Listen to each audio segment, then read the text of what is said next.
Eh bien, bonjour à tous et à toutes. On va reprendre gentiment la deuxième table ronde sur la santé des femmes exilées. Je suis Adèle Croiset, je travaille à la Fédération des acteurs de la solidarité. Je suis spécialisée sur les questions d'accueil des demandeurs d'asile et l'intégration des personnes réfugiées. Et c'est pour ça aujourd'hui que j'ai été invitée par France Terre d'Asile, parce que à la Fédération des acteurs de la solidarité, cette année, on porte un plaidoyer sur la santé des personnes exilées qui sortira la semaine prochaine. Et donc, on a beaucoup d'adhérents, adhérentes et partenaires qui travaillent sur cette question. Et effectivement, ça faisait sens aujourd'hui qu'on puisse prolonger les échanges et prolonger ce qu'on a pu porter dans ce plaidoyer. Je suis accompagnée aujourd'hui de Louise Virol, qui est une sociologue et qui est spécialisée des questions de genre, de santé et de migration. Je suis accompagnée aussi de Eda Bouy, qui est médecin et qui est chef de service de la PAS de l'hôpital Saint-Antoine dans le 12e. Et enfin, je suis accompagnée de Marem Silla, qui est coordinatrice opérationnelle de l'association Agir pour la santé des femmes. Alors, avant de vous donner la parole, je pense qu'il est important de reposer certains constats, mais surtout de venir remercier une nouvelle fois cette tribune et ces femmes exilées qui ont vraiment parlé avec beaucoup de courage, beaucoup de force, beaucoup d'honnêteté. Et c'était vraiment un moment extrêmement fort. Et c'est pas facile pour nous de passer après de paroles aussi fortes. Donc, merci encore à vous, mesdames, parce que vraiment, c'était génial. Et merci à... Et merci aussi à France Terre d'Asile d'accorder cette place aux personnes concernées. C'est pas forcément quelque chose qui se fait beaucoup. Et je trouve que c'est hyper important aujourd'hui que les personnes concernées en fait, par les sujets qui nous rassemblent puissent aussi venir témoigner de la réalité de leur situation. Donc voilà, je voulais vous le redire. Donc effectivement, avant de rentrer dans le vif du sujet, nous, avec le plaidoyer santé des personnes exilées, on a pu poser aussi des constats qui, sans surprise, vous parleront à tous et à toutes. Mais effectivement, aujourd'hui, quand on parle de santé des personnes exilées, des femmes, des hommes, de l'ensemble des personnes exilées, on voit qu'on est dans des conditions d'accueil aujourd'hui qui sont de plus en plus dégradées et qui vont participer malheureusement à un éloignement de l'accès aux soins, voire à une détérioration de la santé globale des personnes. On est dans un contexte politique national qui est marqué par des lois de plus en plus discriminantes et la santé n'est évidemment pas épargnée. Donc voilà, je fais référence aux lois de 2015, loi de 2018 et puis loi de 2024 qui est passée l'année dernière. Et en fait, on se rend compte que la santé, le prendre soin, finalement, est complètement effacé aujourd'hui dans les politiques de l'accueil, de l'hébergement, de l'accompagnement des personnes en demande d'asile et réfugiés, alors même que c'est un réel enjeu de santé publique. Mais voilà, on aura largement le temps de revenir plus en détail sur tout ce que je viens de dire. On va démarrer avec ma première question qui s'adresse plutôt à vous, Marem, et à vous ensuite, Aïda. En fait, quand on parle de femmes exilées, de quelles femmes parle-t-on ? Est-ce que vous pouvez nous en dire un peu plus sur ces femmes et en quoi ces femmes ont-elles des besoins spécifiques en santé globale ? Donc quand on parle de santé globale, c'est santé physique et mentale. Merci. Bonjour. Je suis Marem Silla, coordinatrice opérationnelle à l'association ADSF, Agir pour la santé des femmes. Donc là, quand on parle des femmes exilées, il y a une grande différence de la femme qui est exilée, qui est sur le territoire et qui a réussi à s'insérer sur le plan professionnel et administratif, et la femme exilée qui est en situation de précarité parce qu'elle n'a pas encore son statut, elle est toujours en difficulté. Donc il y a femmes exilées, mais il y a à deux niveaux à mon entendement. Et comme pour la population générale, les femmes exilées en situation de précarité, elles sont confrontées à plusieurs pathologies. Mais en réalité, le constat se trouve au niveau de leur parcours de vie qui est très difficile. Et ça entraîne des problématiques accrues au niveau de leur pathologie. Et sur le plan physique, nous, à la DSF, les femmes exilées qu'on rencontre elles ont beaucoup de problématiques sur leur santé de manière globale, que ce soit la santé physique, que ce soit la santé mentale. Mais les femmes qu'on rencontre sur les évaluations qu'on fait, sur le plan gynécologique, en général, il y a beaucoup de risques de cancer du col de l'utérus, cancer du sein. Ceci est dû à un manque ou défaut de dépistage et de prévention dans leur pays d'origine. On constate aussi qu'il y a des dames qui ont beaucoup de problématiques liées aux conséquences des mutilations génitales qu'elles ont subies dans leur pays d'origine. Donc, elles viennent aussi en consultation par rapport aux complications qui sont secondaires à ces mutilations génitales. Beaucoup de femmes aussi qui ont des maladies cardiovasculaires. On reçoit énormément des personnes qui ont des troubles cardiovasculaires, mais également la diabète. Les femmes aussi qui ont des infections et des maladies sexuellement transmissibles, mais en même temps aussi beaucoup de femmes qui ont des troubles du cycle. Là, il y a énormément de besoins sur leur santé physique. Donc, on peut en citer, on peut rester là toute la journée à en citer. Donc, je m'arrête sur le plan physique, sur ces pathologies. Mais sur le plan santé mentale, les femmes qu'on rencontre ont énormément de difficultés. Et presque, je peux dire, les 96% des femmes exilées qu'on rencontre, elles ont des troubles psychiques trop importants liés à des symptômes graves du psychotrauma. Donc, il est bien de parler de la santé des femmes exilées, mais leur santé physique est très, très dégradée. Pourquoi? Parce que ces femmes-là, elles ont subi des blessures très invisibles dans leur pays d'origine. En général, c'est ça qui les oblige à quitter. Dans leur pays d'origine, elles peuvent subir des violences conjugales, intrafamiliales. Si je parle des femmes qui viennent de l'Afrique de l'Ouest, il y a les mutilations génitales. Il y a des problèmes... il y a des problèmes liés à la mutilation génitale, mais aussi le mariage forcé. En général, il y a beaucoup de violences qui font qu'elles n'en peuvent plus, elles veulent quitter leur pays d'origine en croyant que ça va s'arrêter, mais non, ça ne s'arrête pas là, parce qu'en cours d'exil, elles rencontrent pas mal de difficultés, pas mal de problèmes et de violences liées à leur genre peut-être. Et on croit que ces violences, ils s'arrêtent là. Non.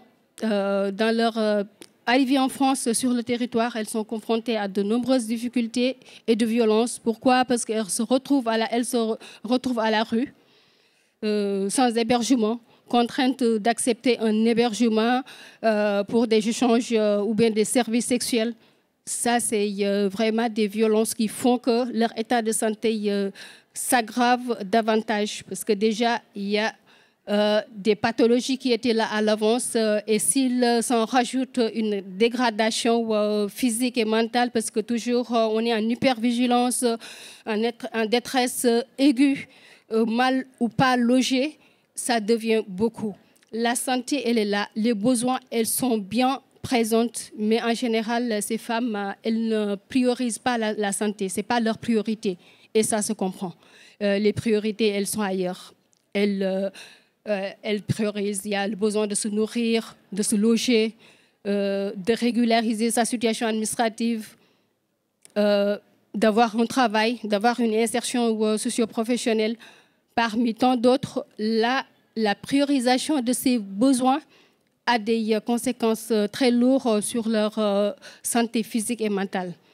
Et par rapport à cette dégradation, le constat qu'on fait à l'ADSF en général, l'état de santé, la santé c'est un facteur, mais il y a beaucoup de déterminants qui gravitent autour. Si elles ne sont pas prises en charge, toujours il y aura des freins de prise en charge. Toujours on est en échec parce que l'environnement ça compte beaucoup.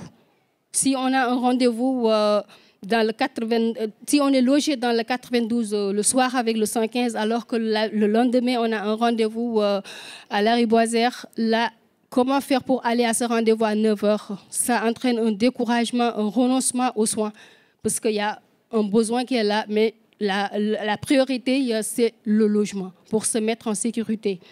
Donc là, le constat qu'on se dit que là, la santé pour ces femmes-là, c'est égal à aller aux urgences. Tant qu'il n'y a pas une urgence vitale pour elles, la santé, ce n'est pas encore priorité. Et ça se comprend. Et donc, on n'est plus dans une démarche de soins ni de prendre soin de soi. C'est la survie avant la prévention. Voilà. Merci. Je vous laisse compléter, Ida. Donc, en tant que médecin à la permanence d'accès aux soins de santé, c'est l'abrégé, c'est les PASS. Et en effet, je rejoins ce que Clélia disait tout à l'heure. Lors d'une présentation de notre service au niveau des nouveaux internes à l'arrivée, chaque semestre, je me suis amusée à savoir combien dans l'assistance des médecins, est-ce qu'il y avait beaucoup de personnes qui connaissaient ce que c'était qu'une PASS. Eh bien, le chiffre de Clélia est conforté. 40% des médecins, des internes, savaient ce qu'était une PASS et 2 médecins sur 3 ne savaient pas. Donc, quand on ne sait pas, ce n'est pas par mauvaise volonté, c'est parce qu'on n'a pas été formé, on n'a pas été informé. Et n'ayant pas l'information, quel que soit l'individu, quel que soit le secteur dans lequel on travaille, que ce soit en santé ou en social ou, je dirais même dans la mécanique, on ne peut pas orienter, on ne peut pas répondre. Et en effet, c'est ce qui manque un petit peu. Et heureusement, c'est en train de beaucoup évoluer dans ce sens-là parce que les responsables des PASS ont l'obligation maintenant d'aller justement prêcher et de faire savoir ce qu'on fait au sein même d'un établissement. Et c'est vraiment une belle avancée parce que ça rend service à tout le monde. Ça rend service aussi bien auprès des praticiens qui savent où diriger leurs patients et ça rend service aussi au niveau des urgences qui, en général, comme vient de dire ma collègue, c'est que les patients attendent l'urgence pour aller aux urgences. Sauf que parfois, l'urgence en question n'est pas une urgence vitale. Et comme ce n'est pas une urgence vitale, eh ben, on va dire, je ne sais pas, allez voir, je ne sais pas où vous voulez. Aujourd'hui, maintenant, les PASS ont une convention obligatoire à faire avec les urgences pour savoir où diriger ces patientes qui ne relèvent plus de l'urgence. Et ça aussi, vous voyez, c'est un travail en intramuros comme on travaille en extramuros où tout le monde doit un petit peu être informé de qui fait quoi pour pouvoir orienter correctement les patientes.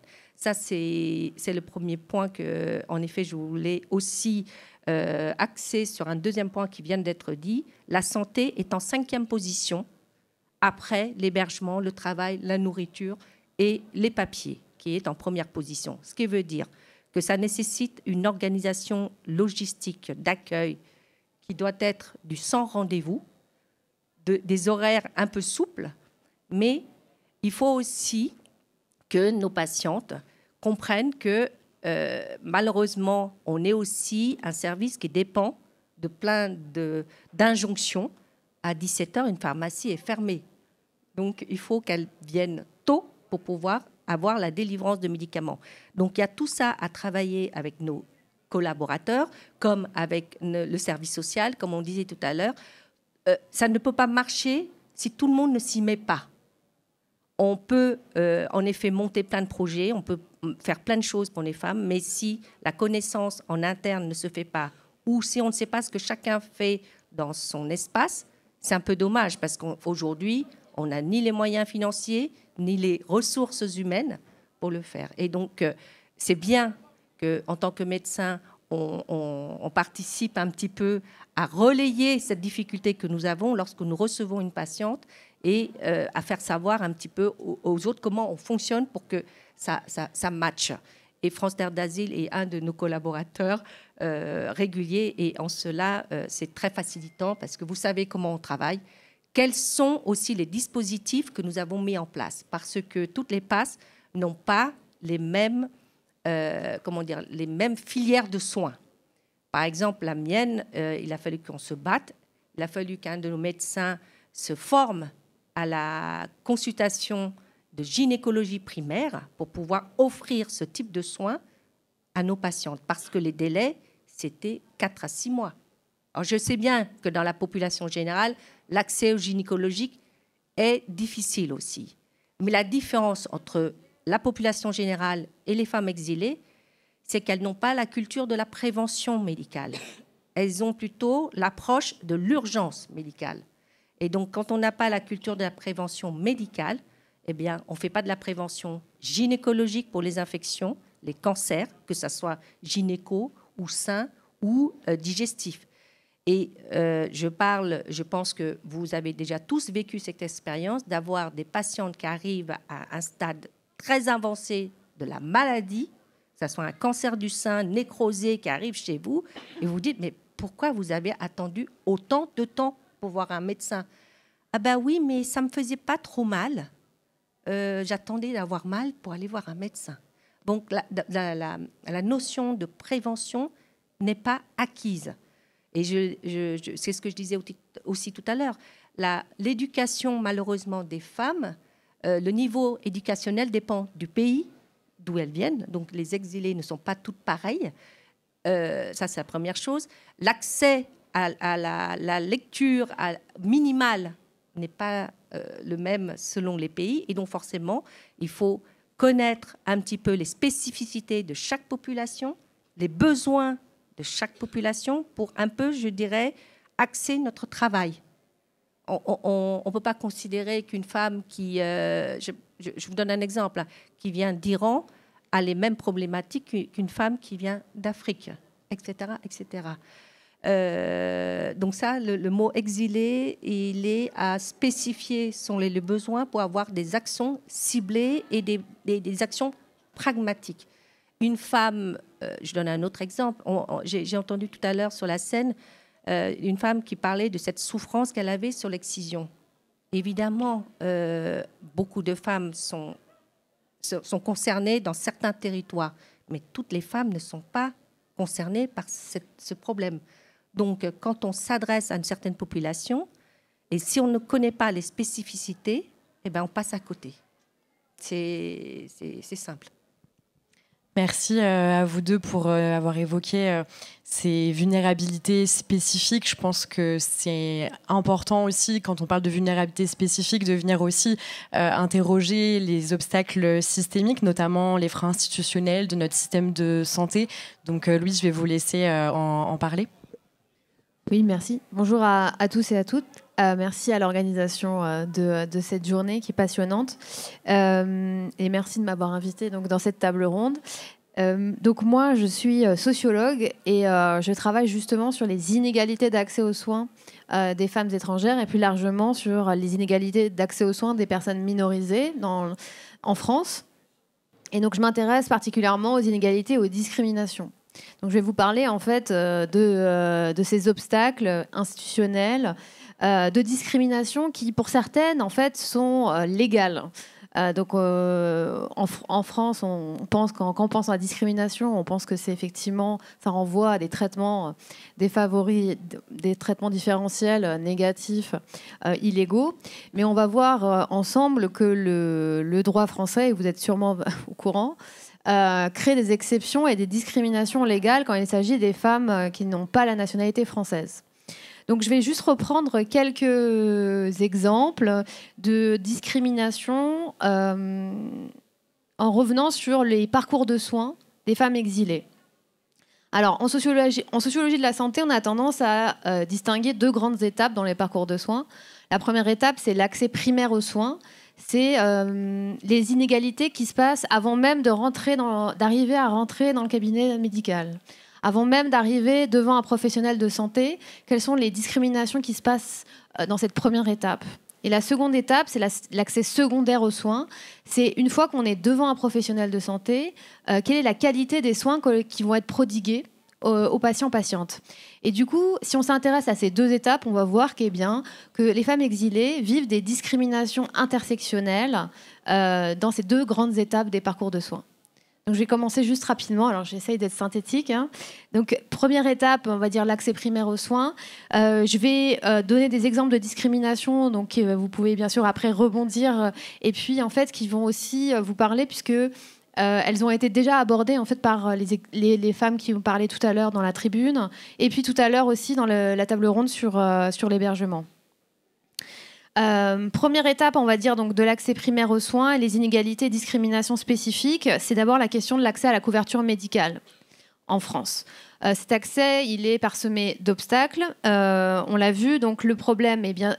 Tout d'abord, c'est l'accès à l'aide médicale d'État. Donc là, vous le savez, l'aide médicale d'État, c'est une couverture médicale qui est conditionnée à un certain nombre de critères, notamment la durée de présence sur le territoire français, conditionnée à des ressources économiques. Donc c'est une couverture médicale qui est aussi réservée aux femmes, enfin aux personnes en situation irrégulière.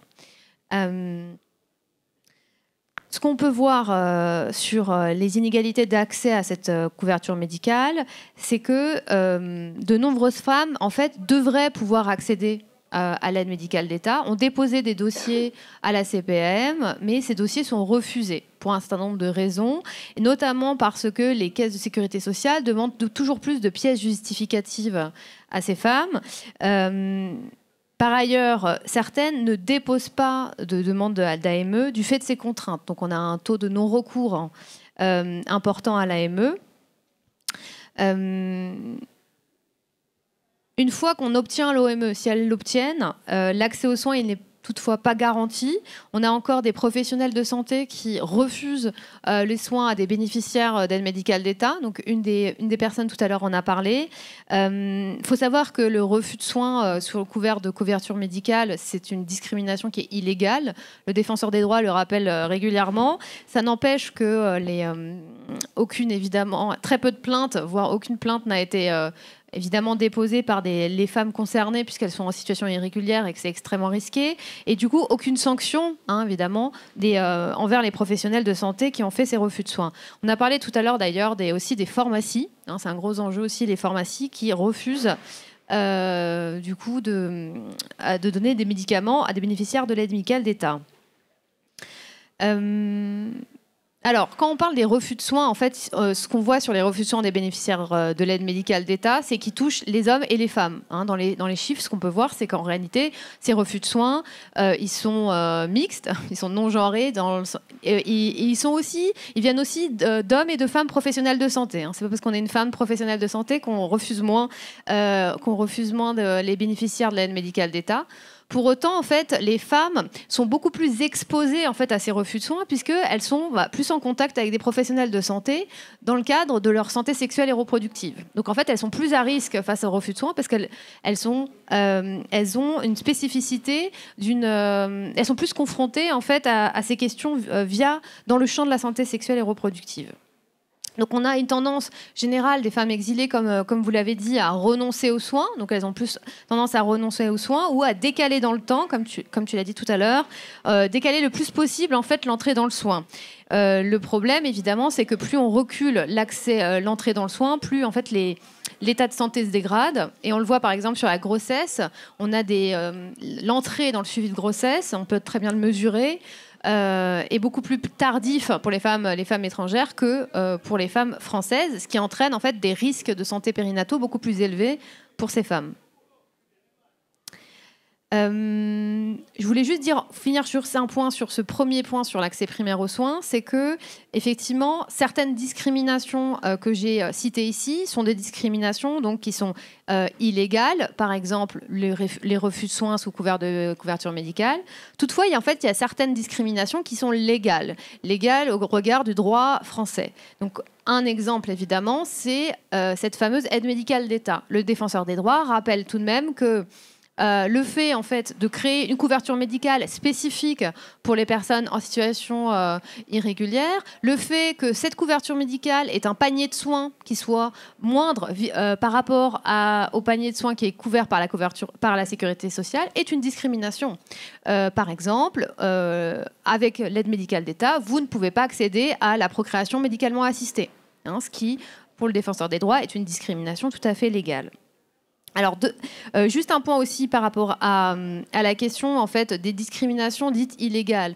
En fait, ce qu'on voit, c'est qu'en réalité, ces discriminations, bien qu'illégales, elles continuent d'exister car elles sont légitimées par les politiques migratoires, bien sûr. Régulièrement, nous avons donc des débats autour du fameux panier de soins ou de l'aide médicale d'État. Donc régulièrement, des discours politiques qui tentent de supprimer l'aide médicale d'État ou la transformer en aide médicale d'urgence. On a encore eu là le gouvernement qui demandait donc de rajouter encore une condition, un critère dans le dossier d'aide médicale d'État. Il faut, je crois, avoir donc les photos sur les pièces d'identité. Donc l'idée à chaque fois, c'est de restreindre toujours et de complexifier toujours plus l'accès à l'aide médicale d'État. Donc voilà, donc ça c'était le premier point sur l'accès primaire aux soins. J'accélère sur l'accès secondaire aux soins. Donc une fois que ces femmes, elles ont passé ces barrières, tous ces obstacles et ces barrières d'accès, qu'elles arrivent devant un ou une professionnelle de santé, comment ça se passe? Et là, on a de nombreuses enquêtes socio-anthropologiques qui montrent que en fait les soins qu'elles vont obtenir dans les prises en charge, ils sont de moindre qualité comparés aux soins des femmes françaises. Alors on parlera tout à l'heure des dispositifs dédiés qui sont mis en place, mais si on prend en population générale, et si elles sont pas justement, elles n'ont pas la chance de rentrer dans des dispositifs médico-sociaux dédiés. Donc ce qu'on voit, c'est que notamment donc en consultation médicale, que ce soit en libéral ou en hôpital, ce qu'on voit, c'est que les professionnels de santé continuent à avoir des préjugés, des stéréotypes. Ces stéréotypes, c'est des stéréotypes ethno-raciaux, bien sûr, mais ce sont aussi des stéréotypes de genre, de classe. Donc en fait, ce sont évidemment, pour comprendre en fait la persistance de ces stéréotypes, il faut bien sûr avoir une approche intersectionnelle. Ces stéréotypes, ils ne sortent pas de nulle part. En fait, nous sommes tous et toutes en fait empreints de ces stéréotypes et de ces biais, mais nous ne sommes pas toutes et toutes professionnels de santé en contact avec justement les personnes concernées, les corps des personnes concernées. Et donc nous avons potentiellement moins de possibilités d'être violents envers ces femmes. Donc, ce qu'on peut voir dans les enquêtes, c'est que ce sont les femmes originaires d'Afrique subsaharienne, les femmes originaires d'Afrique du Nord, les femmes originaires de pays d'Asie, les femmes identifiées comme roms, qui sont particulièrement la cible de stéréotypes et de discriminations spécifiques au cours de la relation de soins. Je vous donne un exemple de discrimination spécifique des femmes, notamment allophones, donc les femmes qui ne parlent pas français. Un gros enjeu en cours de consultation, c'est le recours à l'interprétariat. Donc ce qu'on peut voir, c'est qu'encore aujourd'hui, les professionnels font peu recours à l'interprétariat professionnel, toujours pas assez. Le problème, en fait, de ne pas recourir à l'interprétariat en consultation, c'est bien sûr le recueil du consentement libre et éclairé de la personne, qui est le droit des patientes le plus strict. Donc n'importe quelle patiente, qu'importe son statut administratif ou sa nationalité, elle a un droit fondamental qui est celui que tout acte médical qui est porté sur elle doit être fait avec son consentement. S'il n'y a pas de consentement libre et éclairé, en fait, il y a violence médicale. D'accord ? Donc, ce qu'on peut voir, en fait, c'est que, par exemple, moi, j'ai travaillé sur le suivi prénatal et le suivi de grossesse et jusqu'à l'accouchement. Pendant le suivi de grossesse, en fait, on voit des consultations obstétriques avec des femmes qui ne parlent pas français et qui, pour autant, il n'y a pas d'usage d'interprétariat professionnel. En cours de préparation à l'accouchement, on peut voir aussi que la plupart des cours de préparation à l'accouchement sont faits uniquement en français. Et un gros souci qu'on a aussi, bien sûr, c'est au moment de l'accouchement. En salle d'accouchement, vous n'avez pas de recours à l'interprétariat professionnel. Et se pose vraiment la question de quel recueil du consentement libre et éclairé des personnes quand vous ne pouvez même pas traduire l'information qui va être donnée, et notamment dans des cas où ces femmes-là, au moment de l'accouchement, c'est pas non plus une partie de plaisir, et du coup, on peut subir effectivement, c'est vraiment la porte ouverte aux violences gynéco-obstétricales. Voilà, je voulais juste finir sur aussi un stéréotype qui est, et j'arrête là, sur un stéréotype qu'on entend beaucoup parler aujourd'hui.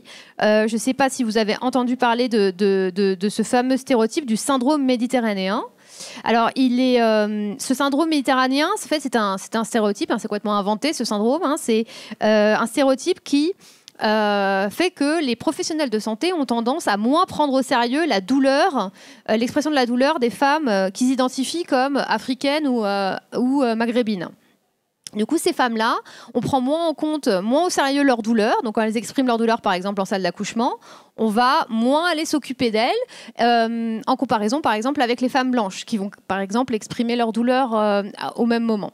Donc, ces stéréotypes, qui sont des stéréotypes culturalistes, ethno-raciaux et genrés, ils ne sortent pas de nulle part, hein, ce ne sont pas des nouveaux stéréotypes. En réalité, ce qu'on se rend compte grâce aux travaux d'historiennes qui reviennent sur l'histoire de l'esclavage, sur l'histoire de la colonisation, sur l'histoire de la médecine et du rôle en fait, des médecins, notamment des médecins français, hein, de la médecine coloniale, on se rend compte qu'en fait, ces stéréotypes-là, ils viennent de toute cette histoire-là. Donc, en fait, pour comprendre la persistance de ces stéréotypes, alors qu'ils ne sont pas forcément... et ils ne sont pas forcément incorporés dans la formation médicale. C'est ça qui est intéressant, c'est que ce n'est pas forcément des choses qui sont apprises en formation médicale, mais pourtant, quand vous allez dans les hôpitaux, quand vous parlez avec des professionnels de santé, ces stéréotypes, ils continuent d'exister. Donc il y a un gros enjeu, évidemment, de formation des professionnels de santé, mais peut-être on reviendra là-dessus. Merci. Merci beaucoup, Louise. Aïda, Marraine, est-ce que vous voulez réagir à ce qu'a dit Louise ? Rapidement. Je vais être provocatrice un petit peu avec ce qui vient d'être dit, dans la mesure où, bien sûr, je ne minore pas le fait qu'il peut y avoir des soignants qui sont maltraitants. Bien sûr, ça existe comme dans tout métier. Mais attention à ne pas faire l'amalgame entre violence volontaire et violence par méconnaissance. Ça, c'est le petit bémol que je rajouterai là-dessus. Et aussi, il y a une violence qui est de fait par l'absence de moyens fléchés, parce qu'un médecin peut vouloir que sa patiente soit prise en charge, que ça soit psychologue pour la souffrance mentale, que ça soit gynécologue, puisqu'on parle de femmes aujourd'hui, que ça soit contraception, que ça soit tout ce qui est, on va dire, pour le bien-être, il est limité par ce qui est accessible. Même lui-même, il est dénué de ça. Et souvent, il est vrai, par manque de temps aussi, le médecin va simplement dire, il faut que vous fassiez votre frottis dans l'année, hein, mais il va s'arrêter là. Et en effet, c'est une forme de maltraitance non volontaire. Parce que la société actuelle n'est pas pourvue de moyens. Et par-dessus le marché, si la femme est encore moins actrice, parce qu'elle n'a pas les outils pour s'orienter, elle n'a pas la connaissance de la médecine de prévention, elle n'a pas tout ça, elle va passer tous ses conseils vraiment après l'hébergement, après le travail, etc.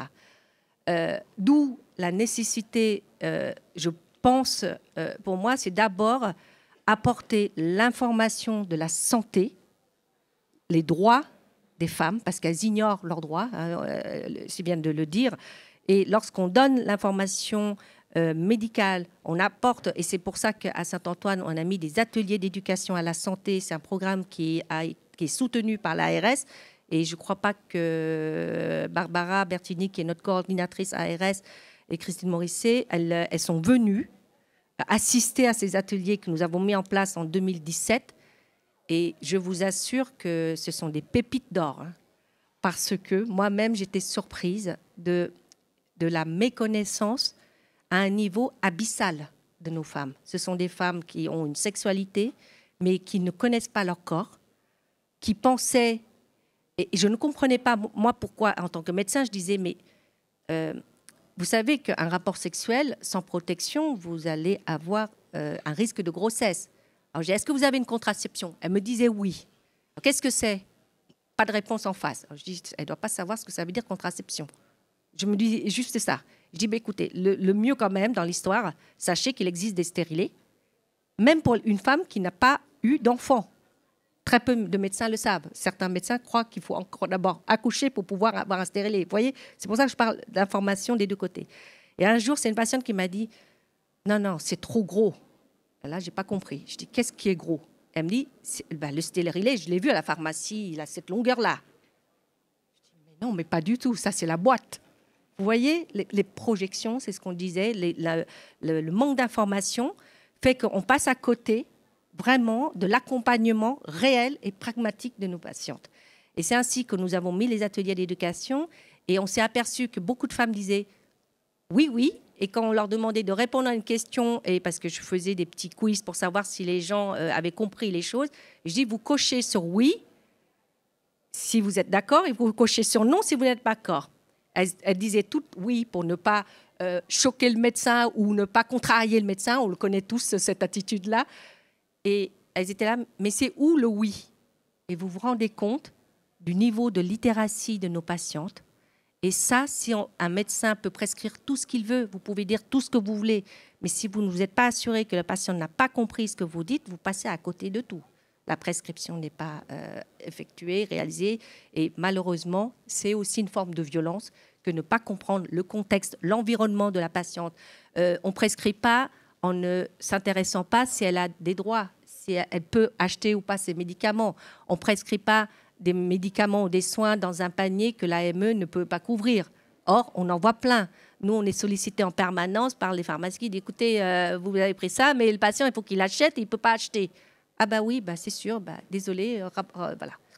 Tout ça, c'est aussi une sorte de maltraitance parce qu'on n'a pas pris le soin de bien prendre en charge vraiment le patient. Et forcément, vous aurez des discours de patients qui vont vous dire « Oui, il m'a pas bien soigné, mais ce n'était pas volontaire. » Et c'est à nous d'informer les patients, à nous d'informer les soignants de toutes ces caractéristiques et pour éviter ce que j'appelle les freins à l'accès aux soins.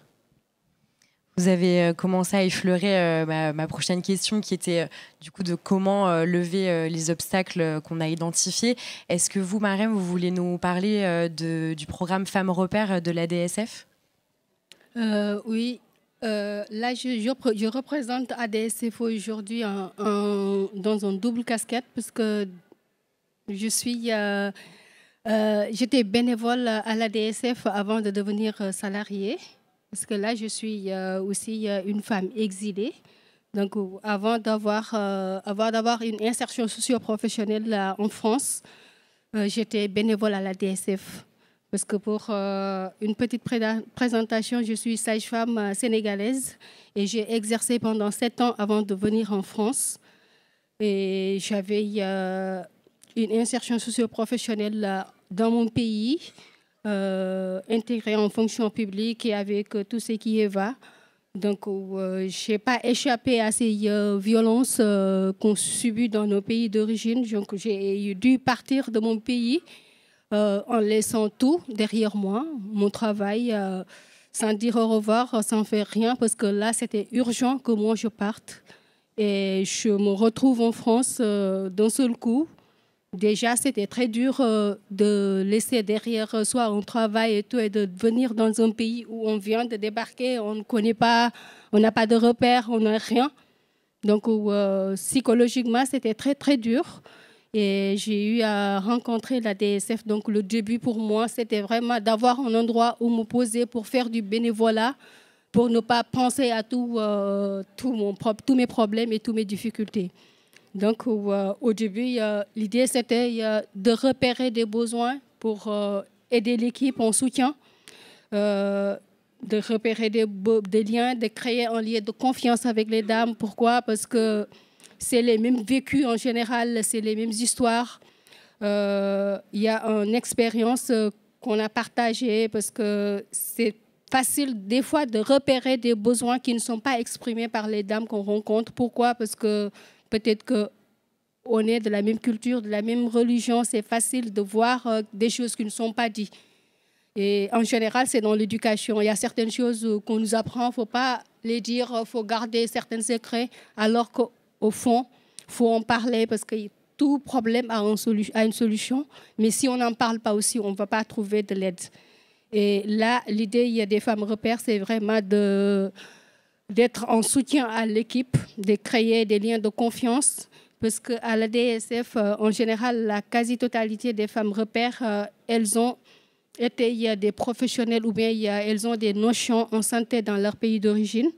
Même si ici, elles ne sont pas en situation régulière, elles ont la capacité de pouvoir créer ce lien grâce à leurs expériences et leur savoir-faire. Donc, aider à repérer ses besoins, c'est libérer la parole pour ces dames-là qui n'arrivent pas du tout à exprimer leurs besoins au début parce que soit manque de confiance, soit par crainte de comment on va me juger par rapport à tout le vécu. Donc voilà, c'est pour ça que le programme Femmes Repères a été mis en place à l'ADSF, l'aller vers les femmes qui sont en rue avec un accueil de jour pour les accueillir aussi. L'aller vers, c'est vraiment aller essayer d'évaluer les besoins de façon globale. Et il y a un accueil de jour, revenir de façon très posée, mettre le cadre, la confiance et les sécuriser pour qu'elles puissent vraiment évoquer leurs difficultés afin qu'une prise en charge adaptée puisse être apportée à leurs besoins. Merci beaucoup. Alors, on a démarré avec un peu de retard, donc je vais devoir un petit peu accélérer. Et je vais passer à ma dernière question, mais on aura largement le temps de revenir de toute façon sur vos pratiques de terrain et les réponses que vous apportez si besoin, avec le temps d'échange qu'on aura avec vous dans quelques minutes. Ma dernière question, c'est plutôt finalement comment aujourd'hui on pourrait améliorer nos politiques publiques. Quelles seraient vos recommandations si vous étiez en face aujourd'hui des ministères, des institutions, quel message vous souhaiteriez faire passer? Louise, je vous laisse peut-être démarrer et Aïda prendre la suite, ou l'inverse, peu importe.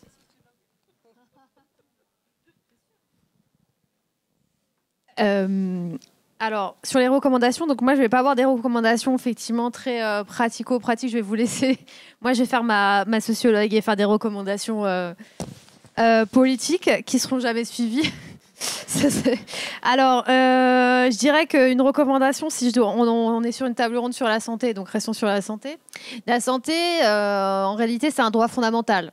Bon, si on peut peut-être partir là-dessus et se dire que effectivement, en fait, c'est un droit fondamental pour tous et toutes.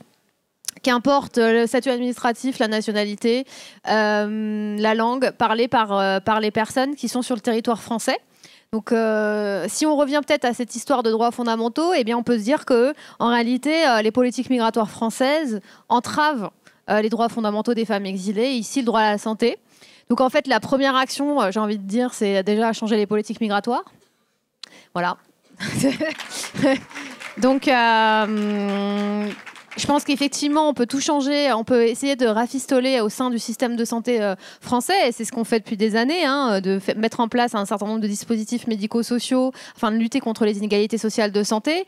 Et ces dispositifs jouent un rôle majeur dans la réduction des inégalités, mais pour autant, en fait, il faut tout de même que ce sont quand même des dispositifs pour beaucoup qui sont hors du droit commun, qui en fait créent potentiellement des filières particulières de santé, alors qu'en réalité, ce qu'on touche ici, en fait, c'est le besoin d'avoir un service public qui tient la route et que ces femmes exilées puissent accéder à un service public de santé, et ce, dès leur arrivée sur le territoire français. C'est-à-dire qu'en fait, si on part du principe que la santé, c'est un droit fondamental, arrêtons de mettre des obstacles à toutes les étapes du parcours de soins. Premièrement, donc la question de l'accès au droit qui devrait être effectivement... et l'accès à une couverture médicale qui devrait être évidemment primordiale, et au-delà de la question de savoir est-ce qu'on devrait élargir l'accès à l'AME, le panier de soins, etc. Donc évidemment, on a un besoin de sauvegarder cette couverture médicale, mais on peut aussi aller plus loin et juste demander à ce que l'ensemble des femmes exilées qui arrivent sur le territoire en fait, aient accès à la même couverture médicale que les personnes françaises, avec le même panier de soins. Il n'y a pas de raison d'établir des discriminations sur la couverture médicale. Donc ça, c'est un point. Deuxième point important, c'est la question du recours à l'interprétariat. C'est pareil, le recours à l'interprétariat, c'est un droit. C'est un droit et aujourd'hui, il n'est pas respecté. Donc en fait, le gros problème, c'est que dès que vous parlez d'interprétariat et de recours à l'interprétariat professionnel à l'hôpital, on vous dit « mais ça coûte trop cher ». Ça coûte trop cher à qui? Parce que en réalité, il n'y a pas de service public d'interprétariat. C'est ISM qui est en réalité une association, je crois, hein, et du coup, qui effectivement, qui coûte cher. Alors, de toute façon, un bon interprète, ça coûte cher, c'est normal. Mais la question, c'est quel coût, quelle légitimité ça a, le coût qu'on met en fait dans ces interprètes. Donc pour moi, en fait, le gros enjeu, c'est la mise en place d'un service public d'interprétariat dans le champ de la santé, hein, et que c'est le rôle de l'État de le mettre en place. Et effectivement, qu'on arrête de faire peser, que l'État arrête de déléguer à des associations en fait, une mission de service public. Je vais contrarier ma voisine. C'est très bien les passes, ça. C'est très bien les passes. Vous faites un travail formidable. Je vais contrarier quand même ma voisine à mesure où quand même les témoignages sont quand même le ressenti des patientes qui ont vécu. Les passes font, je prêche pas pour ma paroisse, hein, les passes font un sacré bon boulot. Voilà, ça c'est la première chose. Quand elles ont les moyens de le faire. Et il est vrai que la conjoncture actuelle rend compliquées les choses. Ceci dit, l'interprétariat, nous l'utilisons avec tact et mesure et parcimonie, en effet, pour le coût. Mais surtout, il faut savoir que l'objectif d'un médecin, c'est quand il y a une pathologie grave, il faut que la patiente ait compris. Et dans ces cas-là, il n'y a pas de réserve à l'utilisation d'un service d'interprétariat professionnel. Parce qu'on ne se voit pas appeler un interprète juste pour comprendre que le patient a juste mal à la gorge. Voilà, parce que d'abord, ça coûte très cher. Et on n'a pas le temps non plus, parce qu'il faut savoir qu'un patient il ne délivre pas tout en début de consultation. C'est quand vous mettez la main sur la porte qu'il dit « Au fait, docteur, j'ai un problème ». Vous n'avez pas rappelé l'interprétariat derrière. Vous voyez où je veux en venir? Donc, il y a un temps dédié qui sur le terrain, est incompatible. Du coup, il faut qu'on utilise les moyens, qu'on soit un petit peu inventif dans notre façon de faire. Mais il faut garder, en effet, l'accès à l'interprétariat pour des pathologies lourdes. Et derrière... je me permets de rebondir. Tu as dit tout à l'heure que justement, pour éviter les pathologies lourdes, il faut faire de la prévention. Oui, mais... Si ta patiente, elle arrive, elle te dit « j'ai mal à la gorge » et tu n'as pas traduit, en réalité, ce mal de gorge peut entraîner par... En fait, il se rend compte qu'après, elle a un cancer à la gorge. Non, mais je l'examine. Donc... je ne laisse pas sortir avec un baume. Non. C'est d'où l'intérêt de formation, de compréhension et de ne pas être violent. C'est ce que je disais tout à l'heure. Il faut être vigilant sur ces femmes-là et pas se dire « Oh, ben c'est la méditerranéenne qui crie un petit peu, c'est rien ». Voilà, je rejoins le syndrome méditerranéen. Donc, il faut rester professionnel avant tout, quel que soit le profil de femme que vous voyez, exilée, encore plus qu'une femme non exilée parce qu'elle aura du mal à s'exprimer. Elle ne va pas forcément dire des choses que vous comprenez. J'ai le corps qui chauffe. Mais qu'est-ce qu'elle raconte, celle-là? Mais quand on a compris, on sait que ça veut dire qu'elle a la fièvre ou des choses comme ça. Donc, il faut comprendre. D'où une certaine spécialisation des médecins qui travaillent en passe parce qu'il y a une spécialité, une vraie spécialité dans la compréhension de ces patients. Par rapport à l'interprétariat, je suis un petit peu, je dirais, réservée sur la pérennité de ce système. D'où l'importance pour moi d'avoir une médecine inclusive de ces femmes. Il faut que ces femmes, en dehors de la période aiguë, quand elles arrivent, elles sont effondrées, il faut qu'elles aient la connaissance où est-ce que je peux apprendre le français. Excusez-moi, mais moi-même, la première, je ne savais même pas où adresser mes patientes pour qu'elles apprennent le français. Et vous toutes, vous avez ces femmes qui sont sur le territoire depuis 3 ans, depuis 5 ans, eh ben, elles ne maîtrisent pas le français, elles ne lisent pas le français. Comment voulez-vous qu'elles se repèrent? Faites l'expérience, allez en Chine, où c'est un hiéroglyphe, c'est parce que je ne suis pas chinoise, et je suis déprimée quand j'y vais, parce qu'il y a tellement de choses que je ne comprends pas.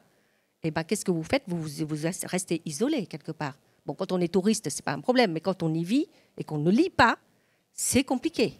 Donc, l'interprétariat, bien, c'est très bien, mais attention à ne pas démunir de la capacité des patientes à savoir où aller apprendre le français. Ça, c'est quelque chose d'important parce que toutes les fiches d'information, de campagne de prévention, elles sont en français, hein. Voilà, c'est ça le truc. Et si vous ne lisez pas, bah, vous passerez à côté. Et vous n'aurez pas toujours un médecin qui va vous dire, au fait, votre frottis, c'est tous les 3 ans. Vous voyez où je veux en venir? Après, je me permettrai de rebondir moi aussi pour dire que encore faudrait-il avoir aussi des politiques publiques d'intégration sur les cours de français qui soient à la hauteur des besoins, et chaque jour ça recule. Donc bon, voilà. Donc pour moi, c'est une des avancées qui doit être mise en place par l'État en premier déjà. Et parce qu'à vrai dire, il y a un autre truc qu'on ne voit pas derrière. Avec le français, la dame, elle comprend, elle peut trouver du boulot, elle peut se défendre. Si elle ne méprise pas le français, elle aura les sales boulots. Le contrat qu'elle ne lira pas parce qu'elle n'a pas compris qu'il faut lire un contrat. Vous voyez où je veux en venir? Donc c'est vraiment, pour moi, la pierre angulaire de tout. Et je crois que c'est avec vous qu'on fait un projet Amal, c'est ça? Avec Française d'Asile, oui. L'orientation des patients. Voilà. Un patient qui ne sait pas s'orienter, et parce qu'il ne lit pas, bah, c'est un patient perdu. Et moi, je l'ai fait en Chine, je ne lisais pas, donc je me suis perdue. Mais j'étais touriste, on s'en fout. Mais quand j'y vis, bah, je ne sortirais pas de mon petit périmètre si je devais y vivre. Et donc, comment trouver du boulot, comment faire toutes ces choses-là. Et dernière chose, dans les freins, j'insiste vraiment sur la partie éducationnelle à la santé. Beaucoup de nos femmes exilées n'ont pas la connaissance du risque sexuel. Parce que c'est presque vécu comme étant normal de remercier un hébergeur. Donc, quand vous ne savez pas qu'après tout, cet hébergeur qui vous héberge, il est safe et propre, soi-disant, mais en fait, non. Et donc, quand elle ne sait pas qu'elle a vécu une prise de risque sexuel, elle ne va jamais aller consulter un Cégide pour avoir le traitement de la PrEP. Vous voyez où je veux en venir? Donc, c'est toute cette stratégie qu'il va falloir repenser à la base pour donner ce que j'appelle l'autonomisation à la femme sur le long terme. Voilà, je me bats avec ce truc-là. Mais bon. Marème, est-ce que vous voulez partager, vous, une recommandation avant d'échanger avec le public? Oui, je voulais en revenir. Nous, à la DSF, on avait constaté qu'il y avait beaucoup de freins qui sont liés à la prise en charge. Pourquoi? Parce que je vous rejoins par rapport à la barrière de la langue et il y a les obstacles sociaux. Et pour cela, on a constaté que sur 5 rendez-vous, il y a 2 qui sont honorés. Pourquoi? Parce que la dame, elle n'a pas compris. Donc, peut-être il y a des difficultés pour se repérer. Et des fois, même si elles savent qu'elles ne vont pas aller à ce rendez-vous, elles ne vont pas dire non. Donc, on essaie vraiment d'aller jusqu'au bout. S'il y a besoin d'accompagnement physique à ce rendez-vous, on essaye de prévoir un accompagnement jusqu'au lieu de rendez-vous, leur montrer une fois à l'hôpital, quand vous avez vu le médecin, voilà, il faut retourner aller voir l'assistante sociale pour avoir le tampon passe. Après avoir reçu le tampon, il faut retourner à la pharmacie. Parce qu'on reçoit des dames qui, 3 fois, 4 fois orientées aux urgences pour des douleurs sur une grossesse. 4 fois, 5 fois, elles revenaient toujours. Après, on s'est posé, on s'est rendu compte qu'elle avait 4 ordonnances. Parce que quand on l'a reçue aux urgences, elle a reçu 2 comprimés pour calmer la douleur. Mais après la consultation, il y a une ordonnance. Il fallait voir l'assistante sociale aller récupérer les médicaments, mais elle mettait l'ordonnance dans son sac. Donc, toujours... il y a les douleurs qui sont là parce qu'elles ne savaient pas. Donc, nous, on essaie vraiment de faire de la médiation, de leur expliquer le circuit pour qu'elles puissent être autonomes plus tard. Et d'où l'importance aussi de former plus les professionnels de santé pour qu'elles puissent repérer ces dames-là. Parce que des fois, ce n'est pas facile de les repérer, mais peut-être qu'il y a des questions clés qui permettent de repérer pour adapter le traitement. Si on fait... un traitement pour une dame et après exéaté pour soins à domicile ou bien des anticoagulants alors qu'elle est à la rue, bah, elle va toujours revenir aux urgences parce qu'il n'y aura jamais un traitement qui va avoir un effet positif. D'où l'intérêt d'inclure le patient dans le parcours de soins. Tout à fait. Et pour les autonomiser, à la DSF, on met en place avec les médiatrices en santé des ateliers Doctolib pour essayer de leur montrer comment prendre un rendez-vous, un dossier AMO, comment faire dans les démarches administratives pour vraiment qu'elles puissent s'autonomiser au fil du temps. Bien, merci à vous 3 pour ces échanges passionnants et vraiment très complémentaires. Avant de prendre vos questions, on va remercier Colline qui fait la facilitation graphique. Et si tu veux bien partager du coup ton dessin.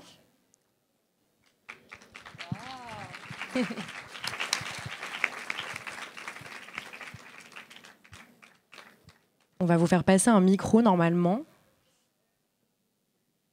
Déjà, un grand merci à tous les professionnels qui ont pu faire les conférences et tables rondes de tout à l'heure. On a énormément apprécié. Je travaille pour le groupe SOS Agir 94 avec une de mes collègues et une responsable qui est venue aussi avec nous aujourd'hui pour prendre l'ampleur un petit peu de tout ce qui est actuellement, on va dire quoi, à revendiquer en France sur le droit, surtout le droit des femmes, qu'on voit largement bafoué, et encore plus quand il y a une méconnaissance ou cette barrière de la langue. Donc nous, c'est vrai qu'on travaille avec ISM. C'est pas toujours évident en entretien d'avoir quelqu'un au téléphone. C'est super d'avoir cette assistance-là. Moi, j'ai découvert il n'y a pas très longtemps Google Translate. Je pense qu'il y en a plein qui l'utilisent. Il n'y a pas qu'à l'écrit, ça marche aussi à l'oral. Et ça, franchement, je pense qu'un médecin, il peut le faire, quoi. Hein, le fait. Si... Voilà. Alors, peut-être pas tous, mais du coup, je pense que... Et on traduit même, il faut le savoir, vous pouvez traduire la prescription médicamenteuse dans la langue du patient. Oui, ça marche dans les deux sens. Ouais. Google Translate. La personne peut prendre le téléphone et... Ouais, parce que vous savez très bien que quand un patient vous donnez les informations sur le coup, il va dire oui, mais une fois qu'il est sorti, il a oublié la moitié de ce que vous lui avez dit. Donc c'est toujours mieux de pouvoir le mettre sur l'ordonnance. Tout à fait. Nous, dans le cadre de notre travail, moi je suis conseillère en insertion professionnelle. On travaille en binôme avec les travailleurs sociaux. On a une file active assez importante. C'est un peu compliqué parfois. En CIP, j'ai 120 personnes à suivre sur 2 ans, avec des entrées et sorties permanentes.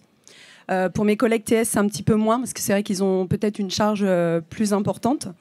On a un premier accueil pour que la personne elle rentre dans le service. Je le raconte parce que peut-être que tout le monde ne connaît pas en fait par rapport au dispositif. Donc on a une prescription de l'OFI. Ils ont une prescription de l'OFI. Ils arrivent chez nous. Ils sont convoqués pour un rendez-vous. La plupart du temps d'ailleurs ils savent pas pourquoi ils sont là. Donc je comprends pas trop pourquoi ils connaissent pas. Mais bon, on présente l'association, on présente le programme Agir. Et on leur explique qu'on est là pour les accompagner parce qu'ils sont réfugiés et qu'on va les accompagner pendant 2 ans dans leur parcours d'insertion au droit, logement et également formation et professionnelle, notamment la formation linguistique. Je relève un point quand même très très important, c'est qu'on a parfois des personnes qui sont en effet analphabètes et que ces formations-là, il y en a très peu. Et c'est quand même quelque chose qui est très compliqué. Parce que moi, ces personnes-là, quand j'échange avec elles, j'échange aussi par WhatsApp. J'envoie un message à la personne en fait comprend pas. Elle envoie le message à quelqu'un qu'elle connaît, qui lui traduit. Elle retraduit sa réponse, lui renvoie le message et elle me renvoie le message. Enfin, vous voyez, ça mène à des situations compliquées. Des fois même, on s'y perd un peu parce que c'est un peu comme le téléphone arabe. On perd, je pense, un peu des fois des informations sur le trajet. Donc il y a ce point-là aussi qui est un des points essentiels que vous avez soulevé. C'est le fait qu'on ne se comprenne pas ou qu'on ne se connaisse pas. Je pense aussi que nous, en tant que professionnels, on devrait avoir des formations concernant les façons de comprendre son corps, les propres représentations qu'on a, notamment pour les femmes. Parce que ce que certains peuvent trouver normal, d'autres le trouveront bizarre, etc., en fonction de chacune des ethnies, des populations ou des pays dans lesquels on a été élevé. Et il y a une part donc d'ethnologie dedans qui est à prendre en compte. Et moi là-dessus, je sais que je suis pas formée, quoi. J'aimerais beaucoup en apprendre plus, mais il y a énormément de choses à mettre en place. On est professionnel, mais on n'est pas professionnel. C'était pour rejoindre ce que vous disiez tout à l'heure. On a beau vouloir faire beaucoup, on n'a pas forcément toutes les formations. Par méconnaissance et par manque d'information et de formation pour les professionnels. Et c'est pour ça que je parlais de attention à ne pas dire qu'il y a de la maltraitance des professionnels. Je ne pense pas. Si on s'intéresse à ces patients-là, c'est parce que c'est vraiment par conviction une grande foi qui est là, parce qu'il faut le choisir, le service. Mais Merci beaucoup. c'est juste voilà, par manque d'information. Et à ce propos, par rapport au dialecte des patients, à la façon dont ils s'expriment, on a édité un petit classeur, justement pour nos internes. Ça veut dire ça. J'ai le corps qui gratte. Ça veut dire quoi? Vous voyez, toutes ces petites transformations de dialecte qui, en fin de compte, nous aident dans l'orientation diagnostique. On a dû le faire parce que c'était compliqué. Je ne parle pas des logos, des machins, des étiquettes pour faire comprendre les patients, mais il faut en effet inventer un système pour se comprendre, déjà à la base, mais après, il faut accompagner nos patients à l'autonomisation, à l'apprentissage de la langue pour qu'on puisse les lâcher. Le but, ce n'est pas de garder un patient ad vitam, c'est qu'un patient puisse aller partout et être autonome. Enfin, moi, c'est ma bataille, quoi. Merci. Juste, je vais rebondir là-dessus. Alors. Mais on s'aime bien. Oui, bien sûr. Non, c'est pas ça. C'est juste, je me demandais, comment dire. En fait, on va dire que moi, j'ai pas tout à fait le même angle d'approche sur la question de la formation des professionnels. Je sais qu'il y a tout un champ de recherche et de formation autour de tout ce qui est dimension interculturelle chez les professionnels de santé qui sont très demandeurs et demandeuses justement d'avoir des informations sur les cultures des différentes patientes qu'elles rencontrent. Moi, je vais me placer dans un autre, on va dire, un autre angle d'approche de la formation des professionnels. Moi, je pense, qui est une priorité, c'est de former les professionnels pour qu'ils et elles déconstruisent leurs biais. Et donc, on va parler, en fait, pas forcément de la culture de vos patientes, on va parler, en fait, de votre culture à vous. Et de la manière, en fait, dont nos biais en tant que personnes françaises, qui sont donc des biais racistes, des biais qui sont ancrés dans notre histoire particulière de la France, hein, n'est-ce pas, une histoire coloniale. Et donc, nous sommes dans un contexte postcolonial où nous avons encore et toujours, en fait, cet ensemble de représentations. Alors, tu as bien fait de dire que ce sont des maltraitances qui sont involontaires. Et tu as raison. C'est-à-dire qu'en fait, ces stéréotypes, ils sont incorporés. D'accord ? Et ces biais, ils sont incorporés par tout le monde. Et en fait, donc on peut évidemment maltraiter quelqu'un, être violent envers quelqu'un, sans avoir la volonté d'ailleurs de le faire. Hein, donc c'est pour ça que quand on parle de racisme, on ne parle pas de racisme effectivement direct avec quelqu'un qui va vous insulter. Hein, on parle de racisme systémique et la manière dont ce racisme systémique, en fait, influe sur nos pratiques, nos représentations.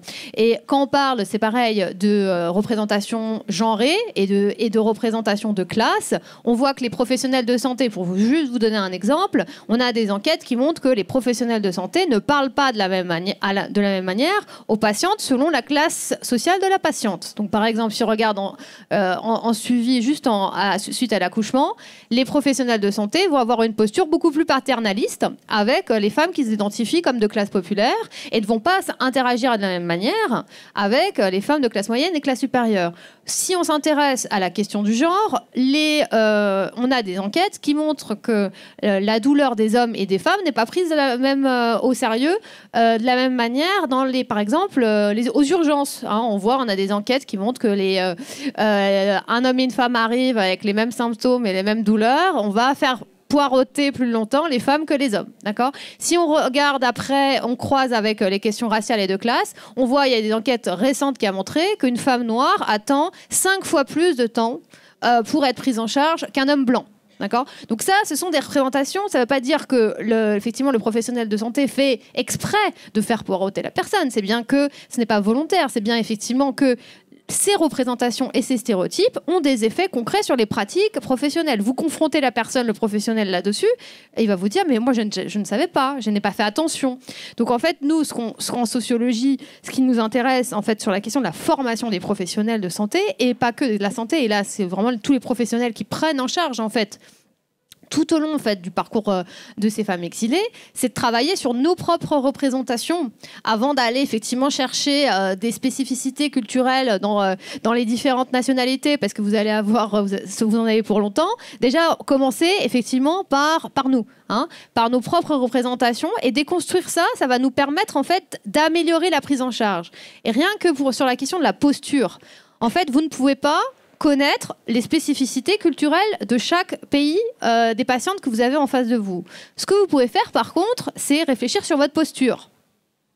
Une posture effectivement d'ouverture, une posture d'écoute, une posture qui effectivement qui fait attention à l'approche globale de la patiente, fait que vous avez moins de risques quand même de reproduire de la maltraitance face à effectivement quelqu'un en face de vous. Donc voilà, c'était juste pour dire que oui, l'approche interculturelle est intéressante, mais je trouve que avant effectivement d'aller sur cette approche-là, peut-être regardons le poids de notre culture de la santé publique et notre culture française sur la reproduction des inégalités, des discriminations envers les femmes exilées.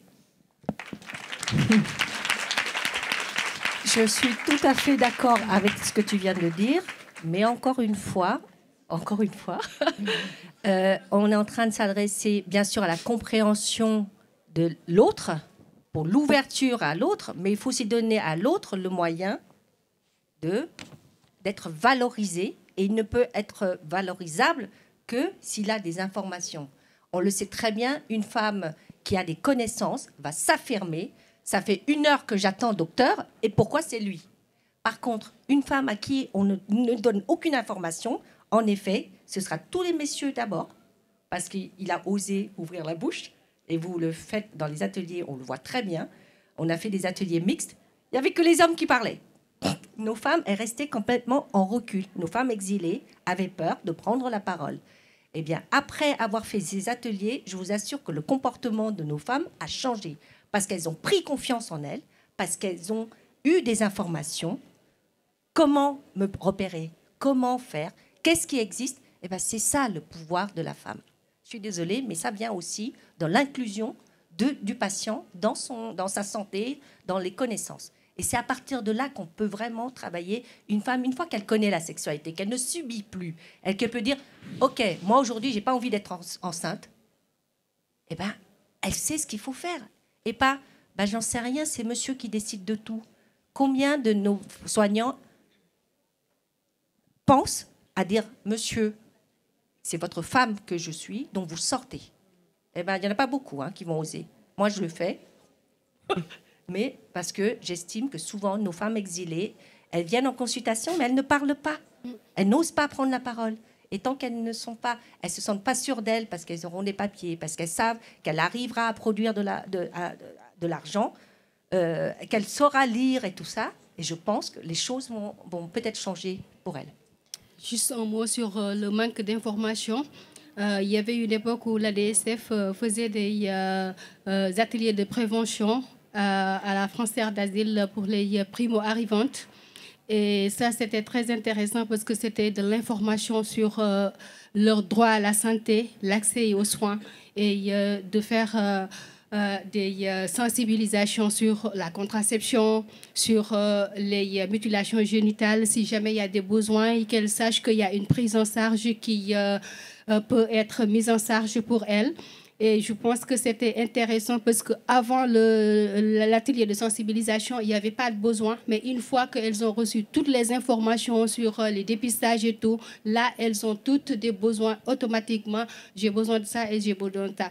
Et encore, l'important, c'est qu'une fois qu'elles ont eu cette sensibilisation, peut-être qu'on ne les reverra plus, mais au moins, elles ont ce bagage-là pour se dire que si jamais il y a une qui a eu un rapport non protégé, elle sait qu'elle peut aller prendre un pilule du lendemain, elle sait qu'elle peut aller chercher un traitement PrEP au lieu de recourir à un IVG plus tard.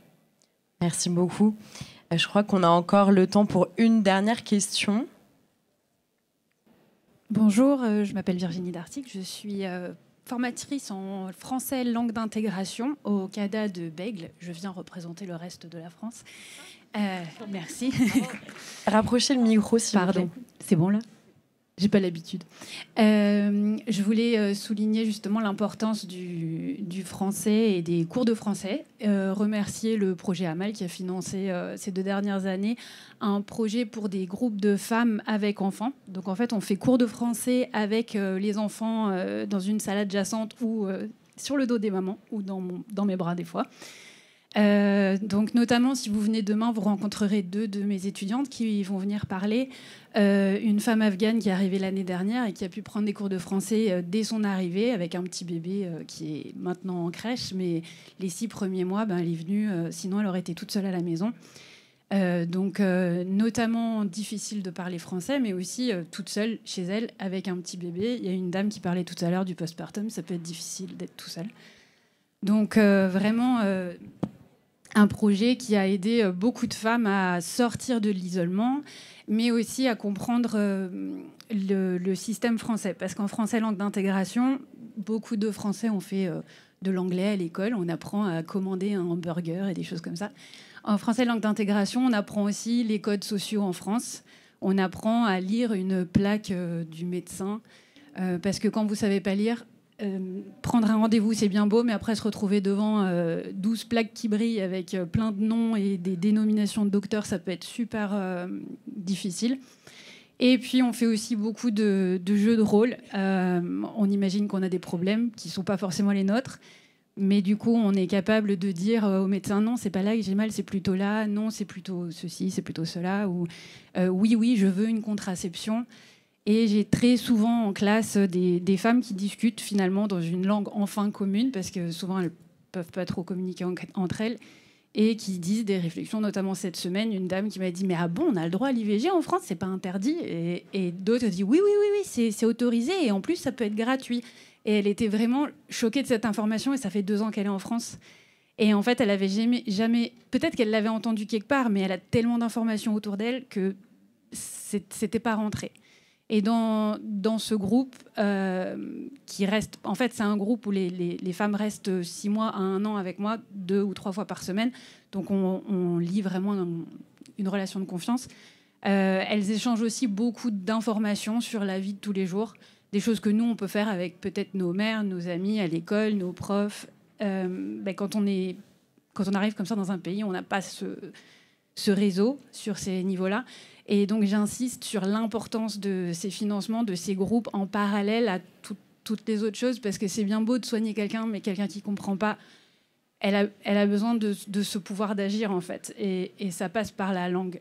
Et ça passe par la sociabilisation à travers la langue. Voilà.